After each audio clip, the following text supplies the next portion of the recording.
হাজী নুরুল ইসলামের সাথে প্রতিদ্বন্দ্বিতা করেছিলাম। হাজী নুরুল ইসলাম প্রয়াত হয়েছেন, কি বলবেন এই সম্পর্কে? দেখুন, যখন হাজী নুরুল ইসলাম ইন্তেকাল করেন, সঙ্গে সঙ্গে হাই সাহেবের বাড়ির থেকেই আমার কাছে একটা ফোন আসে।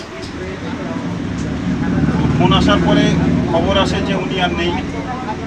সেই কথাটা শোনার পরে আমি আমার নিজের মন থেকেই সত্যি খুব দুঃখিত হয়ে যাই। কারণ যে ব্যক্তিটা 1998 সালে পঞ্চায়েতের সদস্য ছিলেন, তারপরে সমিতি মেম্বার, তারপর জেলা মেম্বারের জেলা পরিষদ মেম্বারের 1 বছরের মধ্যেই তিনি বসিরহাটের এমপিও এসেছিলেন। তারপর জঙ্গিপুরে ওনার হাত, তারপরে উনি হাড়োয়াতে দুবারের এমএলএ হয়েছেন, তারপরে আবার বসিরহাটে পুনরায় উনি সাংসদ হয়েছেন। রাজনৈতিক দিক দিয়ে যদি ওনার সম্পর্কে কিছু বলা যায়, উনি যে দলেই পারদর্শী হোক না কেন অতুলনীয়। কিন্তু তারপরেও আমরা কখনোই এই বিশ্বাসী নই যে হাজী সাহেব বা তৃণমূল কংগ্রেস বসিরহাটে 2024 লোকসভায় সঠিকভাবে সঠিক ভোট নিয়ে জিতেছেন। এই বিশ্বাসে আমরা বিশ্বাসী নই।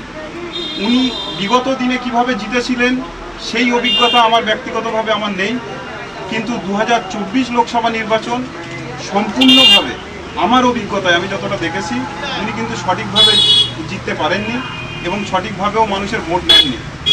তো সেই জায়গা থেকে তারপরেও উনি চলে গেছেন। উনি যেহেতু ইসলাম ধর্মের, আমিও একজন মুসলমান ইসলাম ধর্মের, সেই জায়গা থেকে রাজনীতিকে সাইডে রেখে আমি আমার মুসলমান ধর্মের একটা ভাইকে আমি এটাই আশা করি তিনি ভালো থাকুক এবং যেখানে গেছেন সবাইকে যেভাবে উনি চালিয়ে গেছেন এতদিন, সবাই ওনাকে ক্ষমা করে দিয়ে, কারণ মৃত্যুই শেষ কথা। মৃত্যুর পরে আর কিছু ভাষা থাকে না, কথা থাকে না।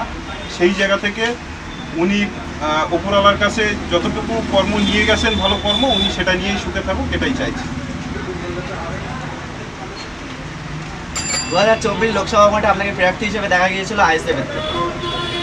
আবার 1 মাস পর উপনির্বাচন ভোট, উপনির্বাচনে কি আইএসএফকে আপনাকেই প্রার্থী করতে যাচ্ছে? দেখুন, 2024 বলে নয়, 2023-এও পঞ্চায়েত সদস্য হয়েছি আমি ছোটজাবুলিয়া পঞ্চায়েতে। ঠিক তার আগেও পঞ্চায়েত যখন ভোট এসেছিল তখনও কিন্তু আমি আক্তার আমার নিজের কথাই কিন্তু পঞ্চায়েত টিকিটটাও আমি কিন্তু আমার নিজের আয়ত্তে ছিল না, সেটা কিন্তু আমার বাইরে। সেই জায়গা থেকে 2024 লোকসভা নির্বাচনে দলের সিদ্ধান্ত ছিল, আমাদের দলের রাজ্য কমিটির সিদ্ধান্ত ছিল। সেক্ষেত্রে আগামী দিনে আমি যেহেতু দলের একটা কর্মী বা সৈনিক, আমরা এটাই চাইবো দলের কাছে, দলের সিদ্ধান্তটাই আমরা মানব। সেটা দল সিদ্ধান্ত করবে, আক্তার রহমান বিশ্বাস জানাবে বা অন্য কেউ, যেটাই হবে সেটাই আমাদের কাছে ভালো। আমরা দল যেটা সিদ্ধান্ত করে দেবে আমরা সেটাই ভাববো, বা আমি সেটাই ভাববো যে দল ভালো মন্দ বিচার করেই বসিরহাটে কাউকে না কাউকে নিয়ে আসবেন এবং তাকে জয়ী করাটা আমাদের লক্ষ্য থাকবে, প্রধান লক্ষ্য থাকবে, এবং আমরা সেই দিকেই দৌড়াবো। পরবর্তীতে সেই সিটটা ফাঁকা আছে, 1 মাস পরই, যেটা শোনা যাচ্ছে 1 মাস পরই বা কিছুদিনও হতে পারে উপনির্বাচন ভোট। সেই উপনির্বাচনে আইএসএফের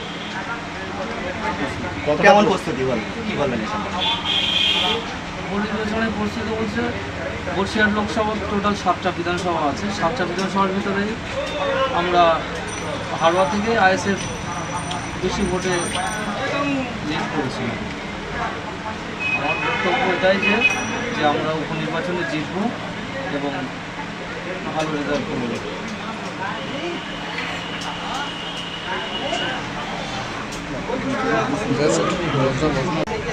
হাড়োয়া বিধানসভাতে উপনির্বাচন ভোট জেতার কতটা আশাবাদী, কি বলবো?